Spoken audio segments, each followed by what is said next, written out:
warahmatullahi wabarakatuh. Kami mahasiswa dari Universitas Primagraha, Fakultas Ekonomi dan Bisnis, Prodi Manajemen, kelompok 6, semester 1.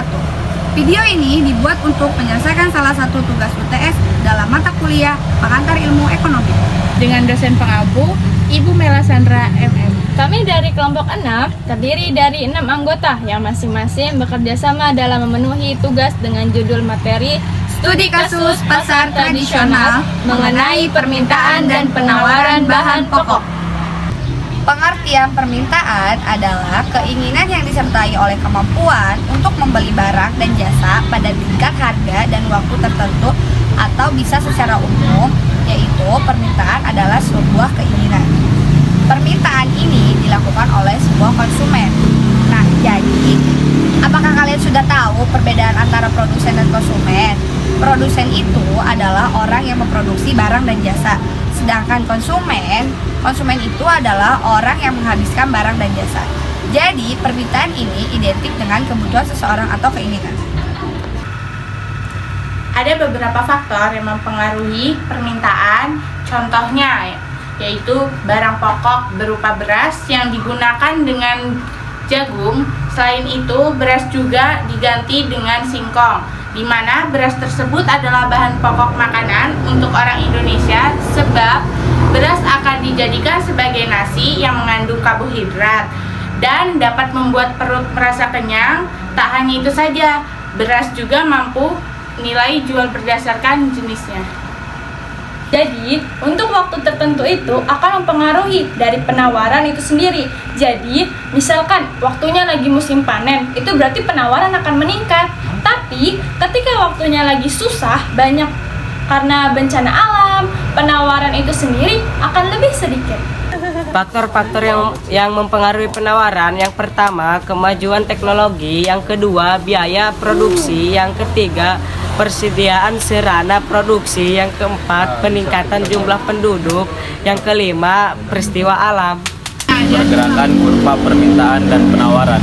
Pergerakan kurva permintaan merupakan pergerakan yang terjadi di sepanjang kurva permintaan yang terjadi akibat perubahan jumlah produk yang diminta konsumen karena perubahan harga produk. Pergerakan kurva penawaran, pergerakan yang terjadi di samping kurva penawaran yang terjadi akibat perubahan jumlah yang ditawarkan produsen akibat dari penawaran harga produk. Soal hasil observasi pasar rawu. Misalkan fungsi permintaan telur di suatu pasar rawu kita rumuskan menjadi Qd sama dengan 12 dikurang 0,1 P, dan fungsi penawarannya adalah Qe sama dengan 11 tambah 0,4 P. Berapakah harga telur dan kualitas telur yang diperjualbelikan? Penyelesaiannya adalah Qd sama dengan Qs.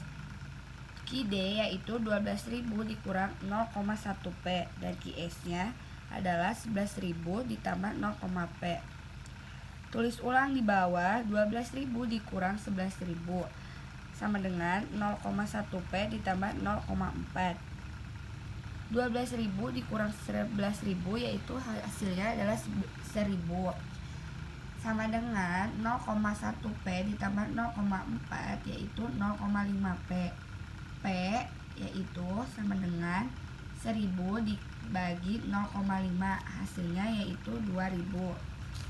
Maka tingkat harga equilibrium adalah 2.000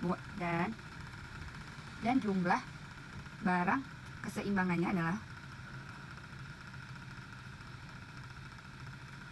Qd sama dengan 12.000. Kita masukkan ulang rumusnya yaitu 12.000 dikurang 0,1 P sama dengan 12.000 dikurang 0,1. Nah, di sini kan P-nya sudah diketahui yaitu 2.000. Tinggal dimasukkan jadi 2.000 sama dengan 12.000 dikurang 200. Karena 0,1 dikali ini dibagi 0,1 dibagi 2.000 yaitu 200 sama dengan 11.800.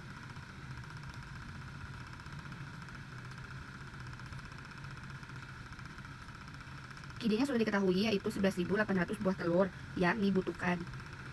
Dan Qs-nya adalah kita masukkan ulang 11.000 ditambah 0,4 P sama dengan 11.000 ditambah 0,4 dan P-nya sudah diketahui seperti yang ada di Qd yaitu 2.000 sama dengan 11.000 ditambah 0,4 dibagi 2.000 yaitu 800 sama dengan 11.800.